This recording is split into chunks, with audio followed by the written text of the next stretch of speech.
আমি বারবার একটা কথা বলি, আপনার যদি আলেম ওলামা আপনার এলাকার মসজিদের ইমাম সাহেবের সাথে সুসম্পর্ক থাকে, এলাকার মুয়াজ্জিনের সাথে যদি সুসম্পর্ক থাকে, আপনি মারা যাওয়ার পরে আপনার সন্তান আপনার জন্য যদি হাত উঠায়, আপনার সন্তানের সাথে খুব জোর হয়তো 2 জন অথবা 3 জন হাত উঠাবে, কিন্তু ইমাম মুয়াজ্জিনের সাথে সুসম্পর্ক থাকার কারণে এই ইমাম সাহেব যখন হাত উঠাবে, ওনার হাতের সাথে শত শত মানুষ হাত উঠায়। ওই সময় মুহাব্বত থাকার কারণে তার কলবের মধ্যে আপনার কিছু জায়গা যদি থাকে, দোয়া করার সময় আপনার নামটা যদি স্মরণ পড়ে, সেই সময়ে যদি আল্লাহর কাছে দোয়া করে, শত শত মানুষ আমিন বলবে। আশা করা যায় কবরে আপনার আযাব আল্লাহ মাফ করে দেবে।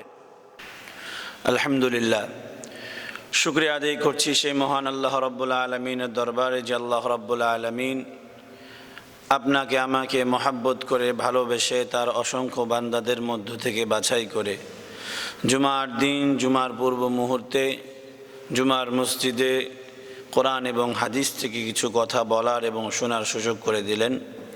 আমরা পড়ছি আলহামদুলিল্লাহ। লাখ কোটি দরুদ ও সালাম বর্ষিত হোক নবিকুল শিরোমণি আকা ইনামদার তাজদার মদিনা দুলালে আমিনা আহমদ মজতবা মোহাম্মদ মুস্তফা সাল্লাল্লাহু আলাইহি ওয়াসাল্লামের প্রতি। সকলেই পড়ছি সাল্লাল্লাহু আলাইহি ওয়াসাল্লাম। সম্মানিত উপস্থিতি, আমি আপনাদের সামনে যে আয়াতটি তেলাওয়াত করেছি সূরা লোকমানের 17 নম্বর আয়াত। আল্লাহ রাব্বুল আলামিনের এই কালামের মধ্যে আমরা সকলেই জানি যে সূরা ফাতিহা থেকে নিয়ে শুরু করে সূরা নাস পর্যন্ত যতগুলো আয়াত শব্দ রয়েছে, প্রত্যেকটা শব্দ, প্রত্যেকটা আয়াত আল্লাহ রাব্বুল আলামিনের জবানের কথা। কিন্তু বিষয় হচ্ছে যে আল্লাহ রাব্বুল আলামিনের এই কালামে মাজিদের মধ্যে কিছু এইরকম আয়াত আল্লাহ রাব্বুল আলামিন আপনার আমার রাসূলের উপর অবতীর্ণ করেছেন, যে আয়াতগুলো আসলে, যেই কথাগুলো আসলে আল্লাহর কিছু বান্দাদের জবান দিয়ে বের হয়েছে, যে কথাগুলো আল্লাহ রাব্বুল আলামিনের কাছে অত্যন্ত পছন্দ হয়েছে, সেই কথাগুলোকে আল্লাহ রাব্বুল আলামিন সংরক্ষণ রেখে আবার রাসূল করিম সাল্লাল্লাহু আলাইহি ওয়াসাল্লামের উপর অবতীর্ণ করে আমাদের পথ চলার জন্য এগুলো পথ প্রদর্শক হিসাবে আবারও আল্লাহ পাক নাজিল করেছেন। সম্মানিত উপস্থিতি, ঠিক হযরত লোকমান হাকিম এর কিছু নসিহত, তার সন্তানকে করা কিছু নসিহত, যা নসিহতগুলো আল্লাহ রাব্বুল আলামিনের কাছে অত্যন্ত পছন্দনীয় হওয়ার কারণে আল্লাহ রাব্বুল আলামিন লোকমান হাকিমের সেই সন্তানকে করা নসিহত আমাদের রাসূল সাল্লাল্লাহু আলাইহি ওয়াসাল্লামের উপরে ওই কথাগুলোকে অবতীর্ণ করে আমাদের পথ প্রদর্শক, আমাদের জন্য নসিহত হিসাবে প্রেরণ করেছেন। হযরত লোকমান হাকিম তার সন্তানকে ডাক দিয়ে বলে, বাবা, তোমার জীবনে তুমি 4টি বিষয়কে তোমার লক্ষ্যবস্তু বানাবে। 4টি পণ যেন তোমার থাকে, এই লক্ষ্যবস্তু থেকে তুমি কখনো কোনোদিন পিছপা হবে না। এই 4টি জিনিসকে তুমি তোমার জীবনের লক্ষ্যবস্তু বানিয়ে নেবে। হযরত লোকমান হাকিম তার সন্তানকে ডাক দিয়ে বলে, ইয়া বুনাইয়া আকিমিস সালাতা ওয়া'মুর বিল মা'রুফি ওয়ানহা আনিল মুনকারি ওয়াসবির আলা মা আসাবাক ইন্না যালিকা মিন আজমিল উমুর। লোকমান হাকিম তার সন্তানকে ডাক দিয়ে বলে, বাবা, তোমার জীবনে তুমি 4টি জিনিসকে তোমার লক্ষ্যবস্তু বানাবা। 1 নম্বরে লোকমান হাকিম বলেন, আল্লাহ রাব্বুল আলামিন লোকমান হাকিমের সেই কথাটাকে কোরআনে মাজিদে অবতীর্ণ করে আমাদেরকেও বলা হচ্ছে, আমরাও যেন এই 4টি জিনিসকে আমাদের জীবনের লক্ষ্যবস্তু বানাই। লোকমান হাকিম তার সন্তানকে বলে, ইয়া বুনাইয়া আকিমিস সালাহ, হে আমার সন্তান, তোমার জীবনে 4টি জিনিসকে তোমার লক্ষ্যবস্তু বানাবে। তার মধ্যে 1 নাম্বার আকিমিস সালাহ, ইয়া বুনাইয়া আকিমিস সালাহ, নামাজকে তোমার জীবনের লক্ষ্যবস্তু বানাবে। লোকমান হাকিম বলে যে তোমার জীবনের 4টি লক্ষ্যবস্তু থাকবে, তার মধ্যে 1 নাম্বার নামাজ। নামাজকে তুমি কখনো ছেড়ে দিবা না, নামাজকে তোমার জীবনের লক্ষ্যবস্তু তুমি বানাবে। আল্লাহ রাব্বুল আলামিন কালামে মাজিদের মধ্যে বলেন, ইন্নাস সালাতা তানহা আনিল ফাহশাই ওয়াল মুনকার। আল্লাহ রাব্বুল আলামিন বলে নিশ্চয় নামাজ নামাজিকে ফাহিশা খারাপ কাজ থেকে বিরত রাখে।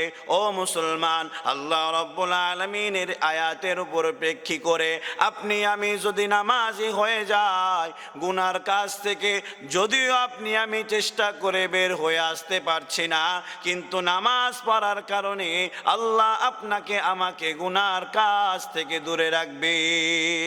আপনি আমি মনে করতে পারি আপনি আমি অনেক খারাপ কাজের সাথে জড়িত, কিন্তু আপনি আমি যদি নামাজটাকে কন্টিনিউ রাখতে পারি, নামাজকে জীবনের লক্ষ্যবস্তু বানাতে পারি, আপনি আমি চাইলেও অনেক সময় এইরকম থাকে যে গুনার কাজ থেকে বের হয়ে আসতে পারছি না, কিন্তু নামাজ পড়ার কারণে আল্লাহ রাব্বুল আলামিনের আয়াত, আল্লাহ বলছেন ইন্নাস সালাতা তানহা আনিল ফাহশাই ওয়াল মুনকার, নিশ্চয় নামাজ নামাজিকে ফাহিশাত থেকে দূরে রাখে।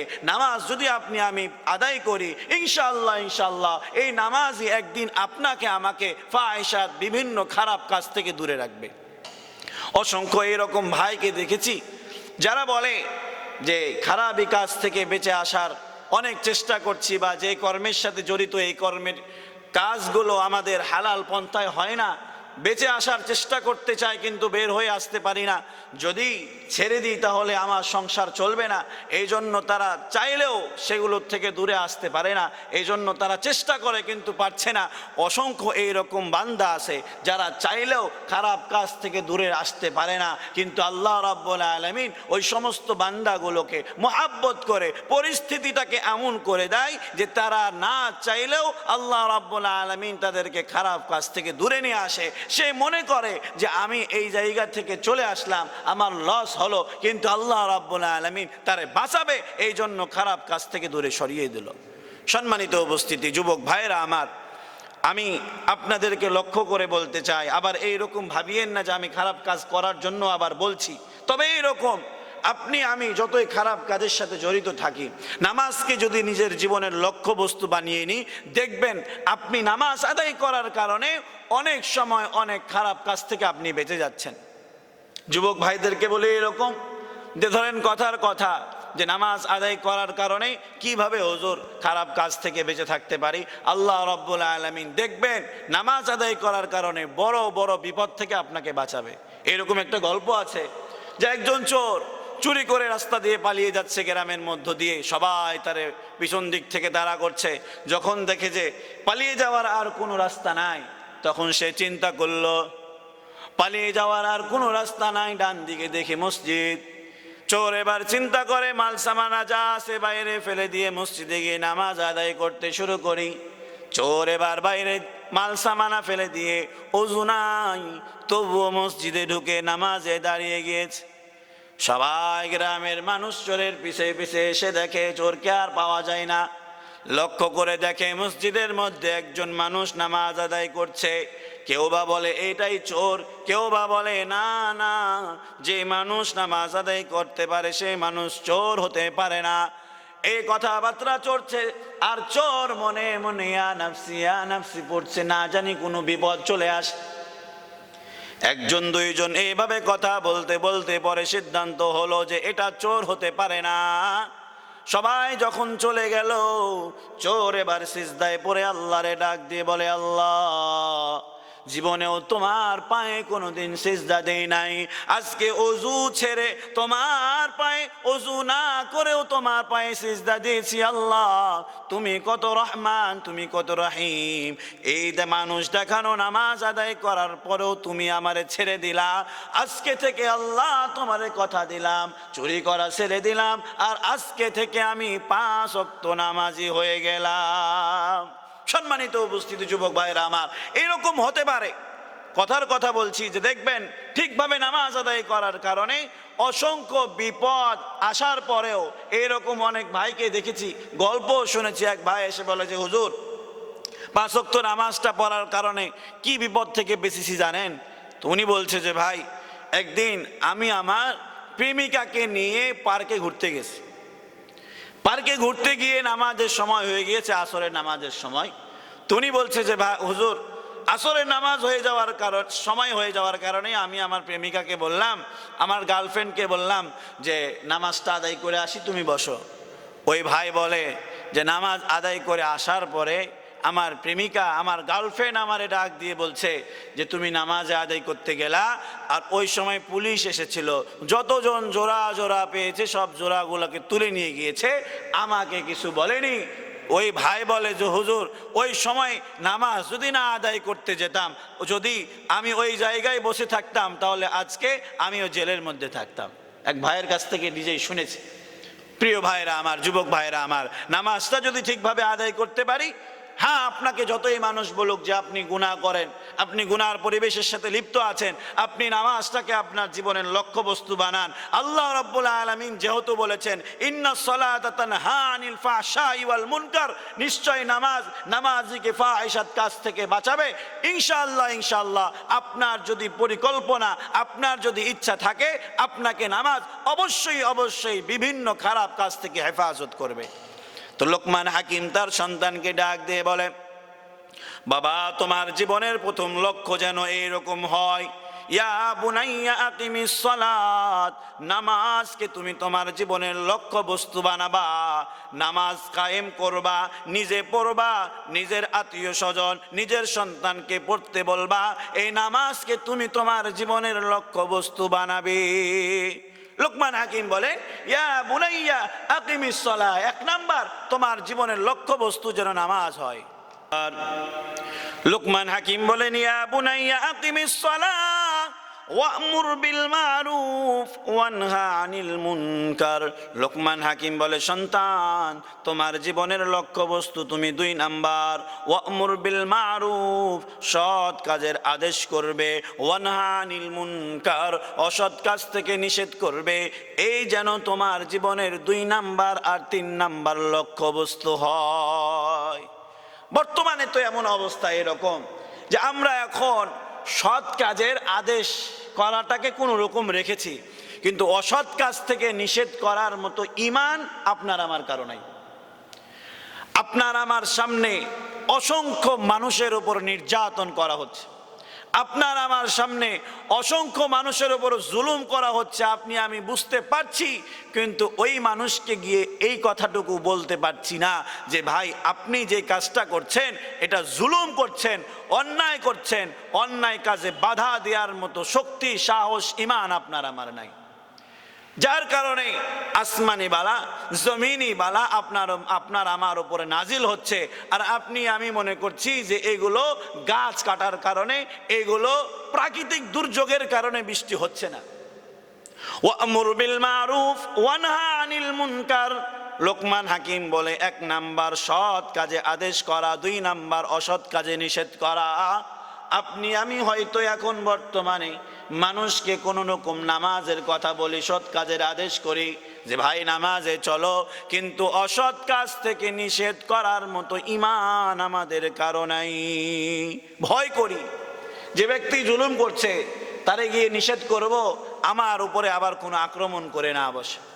আবার সবচাইতে দুঃখজনক হলেও সত্য, সমাজের মধ্যে কিছু ঈমানদার যুবক এইরকম পাওয়া যায় যারা সাহস করে সৎ কাজের আদেশ করে, অসৎ কাজে নিষেধ করে, অন্যায় কিছু দেখলে প্রতিবাদ করে, কিন্তু এলাকায় কিছু নামধারী মুরব্বী, নামধারী হাজী সাহেব আছে যারা ওই সমস্ত যুবকগুলোকে ডাক দিয়ে বলে যে তুমি কার ছেলে গো, তুমি তো চরম পর্যায়ের বেয়াদব। মানে সৎ কথা বলতে গেলে সৎ কাজের আদেশ, অসৎ কাজ থেকে নিষেধ করতে গেলে সমাজের কিছু ছেলে আছে, ঈমান তাদের অনেক মজবুত, সাহস নিয়ে অনেক সময় প্রতিবাদ করে বসে, কিন্তু তকমা লাগিয়ে আমরা তাদেরকে বলি এটা হচ্ছে সমাজের মধ্যে সবচাইতে বড় বেয়াদব। এইরকম অনেক যুবককে দেখা যায় যে জোরে যখন গান বাজনা হয়, প্রতিবাদমূলক তারা কিছু একটা সিদ্ধান্ত নিয়ে যখন নিষেধ করতে যায়, মুরব্বীগুলো বলে উমুকের ছেলেটা চরম বেয়াদব, সব জায়গায় গিয়ে সমস্যা দাঁড় করায়। তো আল্লাহ রাব্বুল আলামিন সূরা লোকমানের 17 নম্বর আয়াতের মধ্যে লোকমান হাকিমের নসিহতটা উল্লেখ করেছেন।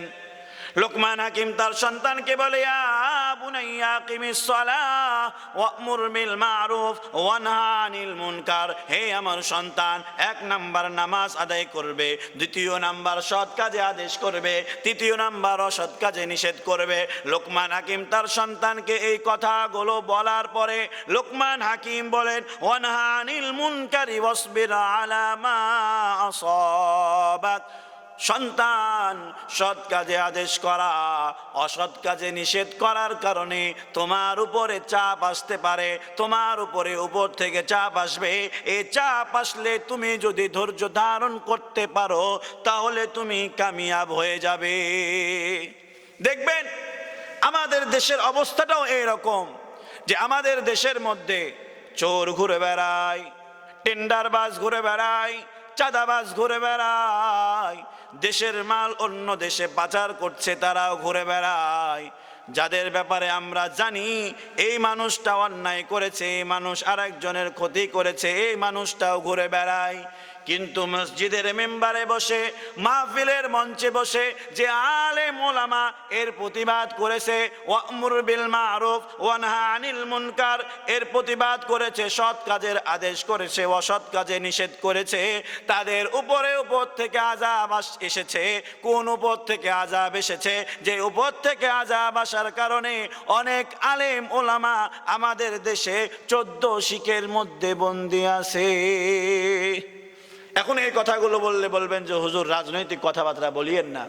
বাস্তবতাটা এইরকমই, যে যেই মানুষগুলো সত্য কথা বলে তাদের উপরেই চাপ আসে। আর আল্লাহ রাব্বুল আলামিন এই জন্যই বলেছেন, ওয়াসবির আলা মা আসাবাক। হে আমার সন্তান, লোকমান হাকিম তার সন্তানকে ডাক দিয়ে বলে, সৎ কাজের আদেশ করবা, অসৎ কাজে নিষেধ করবা, তোমার উপরে বালা মুসিবত আসবে না, এটা হতেই পারে না। তোমার উপরে যখন বালা মুসিবত আসবে তুমি তখন ধৈর্য ধারণ করবে, কষ্ট দেখা দিলে তাতে তুমি সবর করবে। ওয়াসবির আলা মা আসাবাক ইন্না যালিকা মিন আজমিন উমর। নিশ্চয় এটা অত্যন্ত হিম্মতের কাজ। আপনার আমার উপরে বালা মুসিবত আসবে, তখন ধৈর্য ধারণ করা। আল্লাহ রাব্বুল আলামিন কালামে মাজিদের মধ্যে বলেন, ইয়া আইয়ুহাল্লাযীনা আমানুস্তাঈনু বিস-সাবরি ওয়াস-সালাহ। আমি আল্লাহ ধৈর্যশীল বান্দাদের সঙ্গে আছি। বিপদ যখন আসবে তখন যদি আমি ধৈর্য ধারণ করতে পারি, আল্লাহ রাব্বুল আলামিন বলে, বান্দা তুই ধৈর্য ধারণ করেছিস, তুই ধৈর্য ধারণ করার কারণে তোর সাথে আমি আল্লাহ আছি। লোকমান হাকিম যখন তার সন্তানকে নসিহতগুলো করছিলেন, সন্তান বাবাকে ডাক দিয়ে বলে, বাবা 1 নাম্বারটা বুঝতে পেরেছি, নামাজ আদায় করব, 2 নাম্বার হচ্ছে সৎ কাজের আদেশ করব, 3 নাম্বার হচ্ছে অসৎ কাজে নিষেধ করব, ওয়াসবির আলা মা আসাবাক, কষ্টের সময় ধৈর্য ধারণ করব। এই বিষয়টা আমি সঠিকভাবে বুঝতে পারলাম না, যে বিপদের সময়ও আবার কিভাবে সবর করব, আমার উপরে বিপদ আসবে আমি কিভাবে সবর করব, এই বিষয়টি আমার বুঝে আসলো না। লোকমান হাকিম তার সন্তানকে ডাক দিয়ে বলে, বাবা এই বিষয়টি আমার চাইতেও অত্যন্ত সুন্দরভাবে বোঝাইতে পারবে আমাদের অমুক এলাকায় একজন নবী আছে, নবীর কাছে যদি যাই তাহলে ওই নবীর কাছে গেলে ওই নবী তোমার সুন্দরভাবে এই বিষয়টা বুঝাইতে পারবে, চলো নবীর কাছে যাব। লোকমান হাকিমের সন্তান যখন বাবা বলেছে অমুক এলাকায় নবী আছে, নবীকে দেখতে যাব, লোকমান হাকিমের সন্তান অত্যন্ত খুশি হয়ে বাবারে ডাক দিয়ে বলে, বাবা দেরি করিও না, চলো চলো এখনই নবীকে দেখতে যাব। নেক মানুষের চাওয়াগুলো নেক হয়। লোকমান হাকিমের সন্তান নবীকে দেখবে, এর আগ্রহ তার কলবের মধ্যে জেগে উঠেছে। বর্তমান অবস্থায় এরকম, আল্লাহ রাসূল সাল্লাল্লাহু আলাইহি ওয়াসাল্লামের একখানা হাদিস আছে, ইন্নাল উলামা ওয়ারাসাতুল আম্বিয়া। আল্লাহ রাসূল হাদিস শরীফের মধ্যে বলে, ও আমার উম্মতেরা, আমি রাসূলের ওয়ারিস হচ্ছে আলেম ওলামা। আমি রাসূল ইন্তেকালের পরে, আমি রাসূল চলে যাওয়ার পরে আমার দায়িত্ব আলেম ওলামারা বহন করবে। আমি রাসূলকে যদি দেখতে চাও, আলেমকে দেখো, আলেমকে দেখলে, আলেমের সাথে কথা বললে, আলেমকে খাওয়াইলে, আলেমের সাথে চলাফেরা করলে, আমি রাসূলের সাথে চলাফেরা করা, আমি রাসূলের সাথে কথাবার্তা বলার মতোই সামঞ্জস্য হয়ে যাবে। বর্তমানে এই ওয়াজগুলো করলে এক শ্রেণীর মানুষ আছে বলে যে হুজুর হক্কানি আলেম ওলামার কথা বলা হয়েছে। এখন তাকেই যদি বলেন যে হক্কানি আলেম ওলামাকে, তিনিও বলতে পারবে না। আপনি বুকে হাত দিয়ে বলেন তো যে আপনি মুসলমান হিসেবে আল্লাহ রসুলের হাদিসের অনুপাতে একজন আলেমের সাথে আপনার মহাব্বত আছে। দূরের আলেম ওলামার কথা বাদিয়ে দিলাম, আপনি যেই মসজিদে নামাজ পড়েন এই মসজিদের ইমাম সাহেবটাও কি আপনার নাম জানে? অনেক মানুষ যখন ইন্তেকাল করে, ইন্তেকালের পরে ইমাম সাহেবকে যখন বলে সলিমউদ্দিন মারা গেছে, উনি চিনতে পারে না।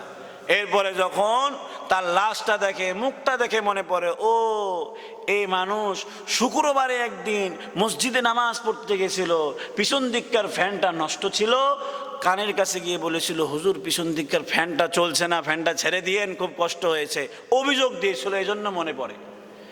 আলেমের সাথে আপনার মহাব্বত ছিল না। আমি বারবার একটা কথা বলি, আপনার যদি আলেম ওলামা আপনার এলাকার মসজিদের ইমাম সাহেবের সাথে সুসম্পর্ক থাকে, এলাকার মুয়াজ্জিনের সাথে যদি সুসম্পর্ক থাকে, আপনি মারা যাওয়ার পরে আপনার সন্তান আপনার জন্য যদি হাত উঠায়, আপনার সন্তানের সাথে খুব জোর হয়তো 2 জন অথবা 3 জন হাত উঠাবে, কিন্তু ইমাম মুয়াজ্জিনের সাথে সুসম্পর্ক থাকার কারণে এই ইমাম সাহেব যখন হাত উঠাবে, উনার হাতের সাথে শত শত মানুষ হাত উঠায়। ওই সময় মুহাব্বত থাকার কারণে তার কলবের মধ্যে আপনার কিছু জায়গা যদি থাকে, দোয়া করার সময় আপনার নামটা যদি স্মরণ পড়ে, সেই সময়ে যদি আল্লাহর কাছে দোয়া করে, শত শত মানুষ আমিন বলবে, আশা করা যায় কবরে আপনার আযাব আল্লাহ মাফ করে দেবে। কিন্তু আপনি আমি আলেম ওলামা তো দূরে থাকলো, মসজিদের ইমাম সাহেবের সাথেও সুসম্পর্ক নাই, তার সাথেও কথাবার্তা বলি না। বলতে গেলে বলে ইন্নাল ওলামা ওয়ারাসাতুল আম্বিয়া, ওলামা একরাম নবীগণের ওয়ারিস। বলে ওয়ারিস হলে কি হলো, জাহান্নামটা তাদেরকে দিয়ে উদ্বোধন করবে, কিন্তু পরের অংশটুকু আর বলে না যে জান্নাতও আলেম ওলামাদেরকে দিয়েই উদ্বোধন করা হবে। সম্মানিত উপস্থিতি, এখন বর্তমানে আলেম ওলামাকে মহাব্বত করার মতো মন মানসিকতা নাই। যদি বলা হয় রাজশাহীতে ইন্ডিয়া থেকে একটা নায়ক নিয়ে আসা হচ্ছে, মুরব্বীরা যেতে না পারলেও খোঁজ নিবে, কিরে এসেছিল, খোঁজটা নিবে। কিন্তু যদি বলা হয় বিশ্বের মধ্যে সবচাইতে বড় আলেমকে রাজশাহীতে নিয়ে আসা হচ্ছে, সবাই বলবে আলেমকে দেখতে যাওয়া তো আমাদের কাজ নয়, হুজুরেরা যাবে। এর মানে আপনার আমার কলবের মধ্যে আলেম ওলামাকে মহাব্বত করার মতো ঈমান নাই।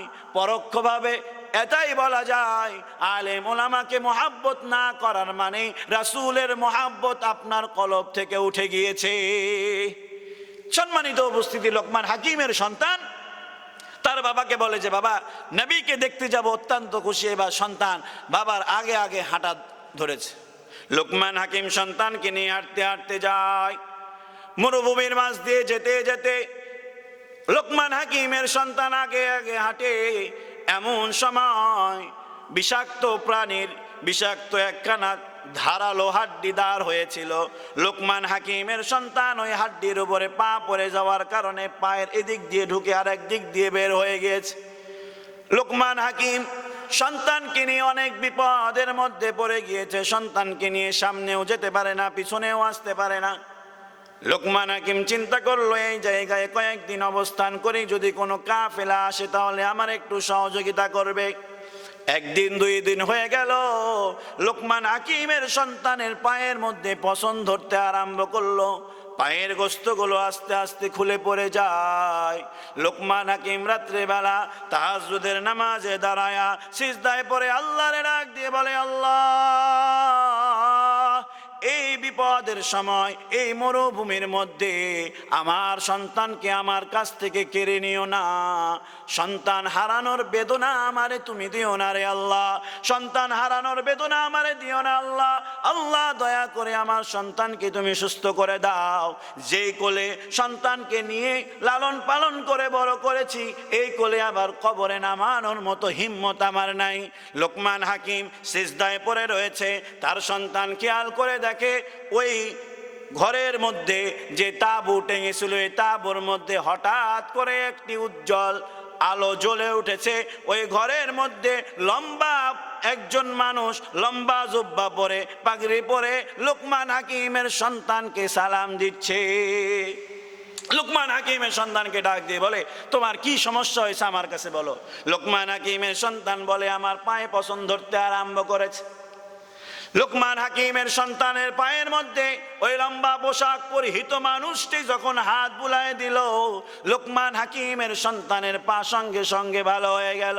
লোকমান হাকিমের সন্তান ডাক দিয়ে বলে, ও লম্বা জামা পরিহিত মানুষ, এত সুন্দর আপনার চেহারা, কোথা থেকে এসেছেন আপনার পরিচয় জানতে চাই। লোকমান হাকিমের সন্তানকে ডাক দিয়ে বলে, ও লোকমান হাকিমের সন্তান, তুমি তো নবীকে দেখার জন্য বাড়ি থেকে বের হয়েছিলে, আল্লাহ রাব্বুল আলামিন তোমার উপরে খুশি হইয়া আমি জিবরাইলকে তোমার সাক্ষাতের জন্য পাঠিয়ে দিয়েছে। জিবরাইল বলে যে তুমি তো একটা বিষয় বোঝার জন্য নবীর কাছে যাচ্ছিলে, যে বিপদের সময় ধৈর্য ধারণ করা, প্রত্যেকটা বিপদ আল্লাহ রাব্বুল আলামিনের পক্ষ থেকেই আসে। আর একটা বিপদকে দূর করার জন্য লোকমান হাকিমের সন্তানকে জিবরাইল ডাক দিয়ে বলে যে তুমি যেই নবীর কাছে যাচ্ছিলে, সেই নবীর উম্মতেরা নবীর কথাবার্তাকে অস্বীকার করার কারণে আল্লাহ রাব্বুল আলামিন গত কয়েকদিন হলো তাদের উপরে পাথরের বৃষ্টি অবতীর্ণ করে তাদেরকে ধ্বংস করে দিয়েছে। আল্লাহ রাব্বুল আলামিন ওই ধ্বংস থেকে তোমাকে বাঁচাবে, এই জন্য তোমার পায়ে ধারালো বিষাক্ত হাড্ডি ঢুকায়া, তোমার পায়ে পছন্দ ধরায়া তোমাকে ওই জায়গা থেকে দূরে রেখে তোমাকে হেফাজত করেছে। সুবহানাল্লাহ ওয়া বিহামদি। সম্মানিত উপস্থিতি, বিপদের সময় আপনি আমি যদি ধৈর্য ধারণ করতে পারি, মনে মনে যদি ভাবি যে আল্লাহ এই বিপদটা দিয়েছে হয়তো আর একটা কোনো বিপদ থেকে বাঁচানোর জন্য। আমি আমার জীবনের একটা কথা বলি যে আমার শ্বশুর বাড়ি রহনপুর থেকে আমার শ্বশুর বাসে করে কিছু খাবার পাঠিয়েছে আর একজনের হাতে। তো আমাকে ফোন দিয়ে বলা হলো যে কি বলে, আপনি রাজশাহী রেলগেটের ওখানে দাঁড়াবেন, তাহলে আপনাকে সেই খাবারগুলো দেওয়া হবে। তো আমি আমার স্ত্রীকে নিয়ে, মোটর সাইকেলে তেল ছিল না, মোটর সাইকেলে তেল ভরার জন্য আবার কাশিয়াডাঙ্গা গেলাম। কাশিয়াডাঙ্গা থেকে আসার সময়ে রায়পাড়া রেল ক্রসিংয়ের এই জায়গাটাতে তখন আবার ওই কি বলে প্রজাপতি লাইট ছিল না, রাস্তা অন্ধকার ছিল। এই জায়গাটাতে আসার পরে আমার মোটর সাইকেলের হেডলাইট কেটে গেল। মেজাজটা খুব খারাপ হলো যে ওই বাস আবার ধরতে পারবো কি পারবো না। তাড়াহুড়ো করে মোটর সাইকেলে রাখলাম, রেখে এবার রিক্সা নিয়ে তাড়াতাড়ি রওনা করলাম। এবার রেলগেটে গিয়ে দেখি কি যে কারণ, কিসের জন্য আল্লাহ জানে, সার্জেন্ট একটাও কোনো মোটর সাইকেল ছাড়ছে না, সব মোটর সাইকেলকে ধরছে আর কাগজ চেক করছে।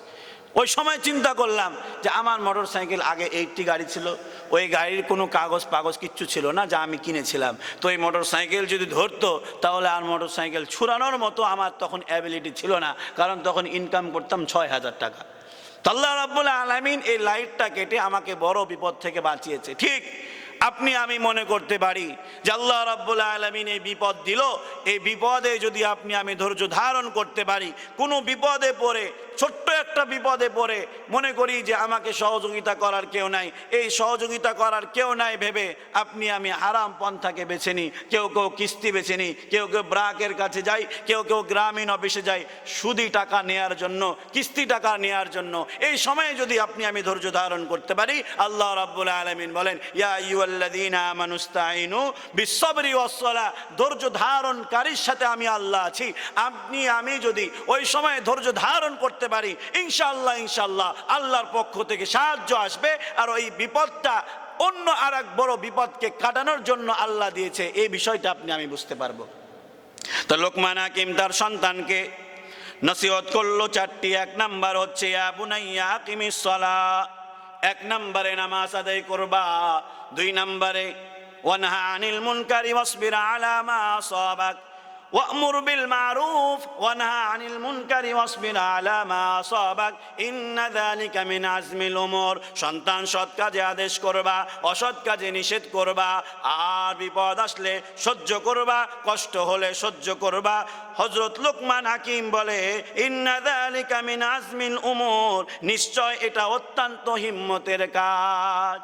এজন্য প্রথম নাম্বারটিকে আপনি আমি অবশ্যই খেয়াল রাখবো যে জীবনে যতই যা কিছু করি, যতই যা কিছু হয়ে যাক, এক ধরনের মানুষ আছে আমাদের সমাজের মধ্যে, এই সমস্ত মানুষের জবানগুলোকে শয়তান তার অস্ত্র হিসাবে কাজ করে। দেখবেন 5 ওয়াক্ত নামাজ পড়ে ঠিক, কিন্তু কোনো মানুষ একটু গুনার সাথে জড়িত আছে, তারে যদি মসজিদে দেখে তারে ডাক দিয়ে বলে, তুমি নামাজ পড়ে কি করবা, তুমি তো গুনার কাজের সাথে জড়িত।